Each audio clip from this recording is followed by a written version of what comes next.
It's the Jubilee. Are you celebrating? And why are we celebrating? Now, I'm a Republican. That's not a American right-winger. I'm Republican because I think we should abolish the monarchy. I don't think that people who are born into immense wealth and privileged simply by chance, at the same time as hundreds of thousands of people dying on our streets and millions of people in poverty, is a source for celebration. But the Jubilee is coming up regardless. Now, the monarchy, to me, is quite literally everything that's wrong with this country. Its establishment is the symbol of inequality. Despite many claiming we are equal under the law, it's categorically not true. Now, do we, me and you, working class people, have the same rights as the Queen? Fuck no, we definitely do not. Of course, the monarchy isn't the source of inequality. Our whole system is. Politicians, CEOs use their immense wealth and power to manipulate the so-called democracy we live in. They have greater rights than all of us.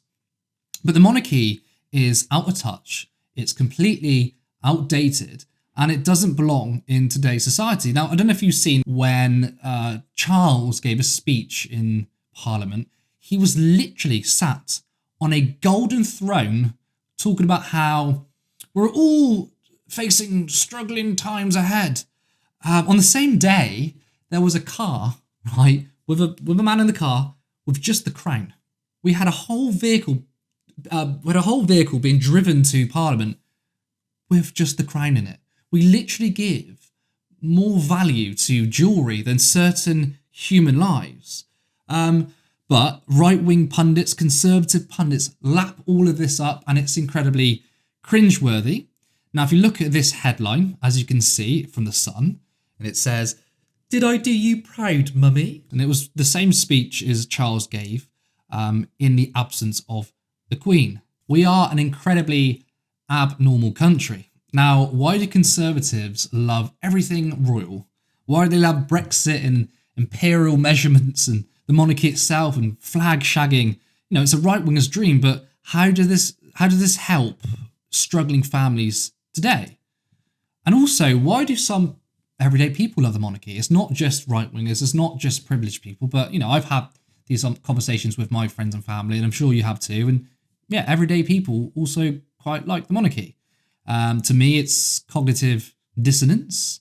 We are literally the Queen's subjects, but where does it come from? You know, and why? You know, you say to them, why do you like the monarchy? They didn't really give a logical answer. They sort of just say, well, it's kind of nice. But beyond that, there's no logical reason as to why we have a monarchy in today's society. So where does this emotional response come from? In my opinion, it's a tutelage of the peak of Britain in regards to the 50s and 60s. I've actually heard arguments that have said that the reason why society was at its peak was because people's mental capacity was at its peak. What a completely fucking strange argument that is. And that since then, there has been a massive moral decay. What that basically means is people can't handle or some people can't handle the fact that trans people exist and there's more black people or people of colour in films and television and culture. But the funny thing is, the so-called golden era was largely thanks to Clement Attlee and his social democratic policies, with the National Health Service, the welfare state, a massive house building programme. But reactionary pundits are engaging in historical revisionism. Things were so good back then because we didn't have a woke agenda. We just got on with it and pulled ourselves up by the bootstraps. People were proud of this nation.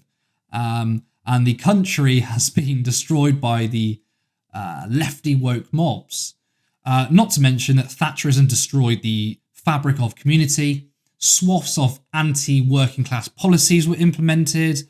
Greed and profit rose to the forefront. Housing costs have exploded. Wages have stagnated. Cost of living is at breaking point. But no, it's the fault of the left-wing woke mob. So social conservatism and the royal family and everything that comes with it isn't even representative of modern day Britain. What we have is right-wing conservative pundits today are just really, really weird. And I think they're trying to make more people in this country weird like them, maybe to, you know, make themselves feel better. Now, we've got a clip from GB News with an actor pretending to be Winston Churchill, and he's conducting an actual interview. It's no joke. Take a look.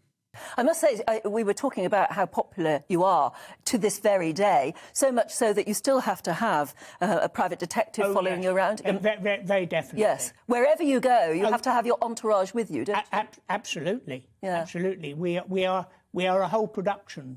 We cannot. We don't function separately. Well, at that point, maybe we have to ask you if you wouldn't mind coming out of character and telling us how you do what you do.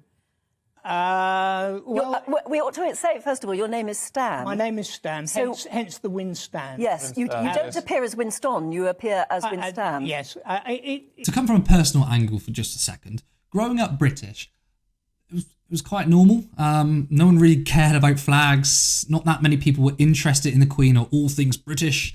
Apart from some run-ins with racist encounters, most people were pretty damn normal.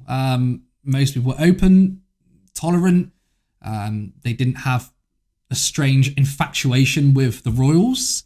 The young today are definitely more open, are definitely more tolerant, and a lot of everyday racism and bigotry wasn't that obvious to me when I was younger. But the point is, this fetish with flags and the royals and social conservatism is massively overstated, but unfortunately it's effective in turning people towards nationalism, towards racism, whitewashing the British Empire, and we're kind of going backwards in terms of social progressivism or social progress. But it's funny that conservative media types that think being woke is an agenda being pushed on the people, because they don't see that their anti-woke agenda is just their ideology being pushed down people's throats. But the difference is, being so-called woke is just saying that this country should be for everyone, whether you're from an ethnic minority or from the LGBTQ plus community. Everyone should be equal, and it's not exactly radical, is it? But it's a great way of dividing people. Most people are in the same boat. Now, if we look at society through the lens of class, which I often do, we realise that everyone is unified, and the monarchy is far away from our reality. They inhabit a completely different universe. But the media, in some parts, have successfully convinced that we have more in common with white royals than working class Muslims or working class people of colour. It's not to say that people are convinced that the royals have the same material conditions of us, because that would be ridiculous and no one would believe that. But large parts of the population feel more comfortable watching the Queen, watching the royal family, yet feel a lot less comfortable seeing more faces of colour or different religions in our community. So for me, I think that the monarchy is completely outdated. And also, if we were to, look, what is our British values? We say we are equal under the law. We are tolerant, we are open. Now, of course, I think that's complete bollocks. We don't actually do that. But you'll hear a lot of conservatives say, well, or they downplay institutional racism, for example, because they say, well, we're all equal under the law.